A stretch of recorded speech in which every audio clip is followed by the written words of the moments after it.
Oui, le Messie devait mourir pour que les humains soient sauvés. Et pour en comprendre la raison, il nous faut revenir au jardin d'Éden et chercher à saisir l'énormité de ce qu'Adam et Ève ont perdu quand ils se sont rebellés contre Dieu. La vie éternelle leur était proposée. Étant enfants de Dieu, ils entretenaient avec lui des relations directes.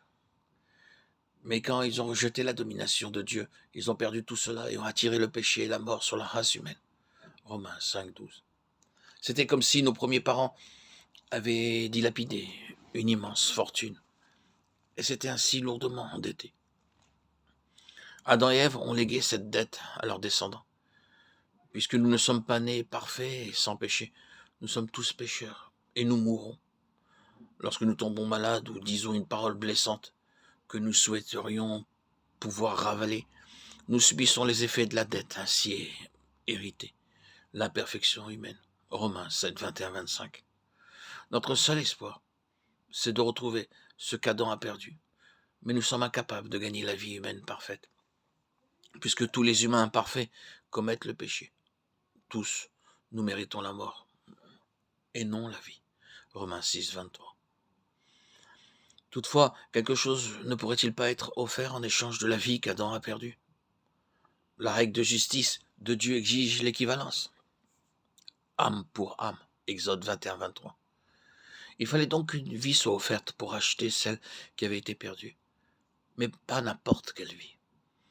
À propos des humains imparfaits, nous lisons en Psaume 49, 7, 8, « Aucun d'eux ne peut jamais racheter un frère, ni donner à Dieu une rançon pour lui. Et le prix du rachat de leur âme est si précieux que, vraiment, il fait défaut pour des temps indéfinis. » La situation est-elle donc désespérée? Non, absolument pas.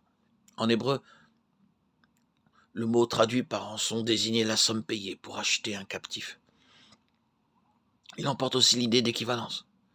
Seul quelqu'un ayant une vie humaine parfaite pouvait offrir l'équivalent de ce qu'Adam avait perdu. Après Adam, le seul homme parfait qui ait jamais existé sur la terre fut Jésus-Christ. C'est la raison pour laquelle la Bible parle de Jésus comme du dernier Adam.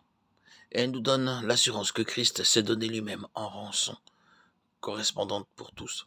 1 Corinthiens 15, 45, 1 Timothée 2, 5. Alors qu'Adam a transmis la mort à ses enfants, Jésus, lui, a donné en héritage la vie éternelle. Le texte de 1 Corinthiens 15, 22 explique. De même, en effet, qu'en Adam tous meurent, de même aussi dans le Christ, tous seront rendus à la vie. Jésus est donc appelé de façon tout à fait appropriée le Sauveur. Yeshua, Yahshua,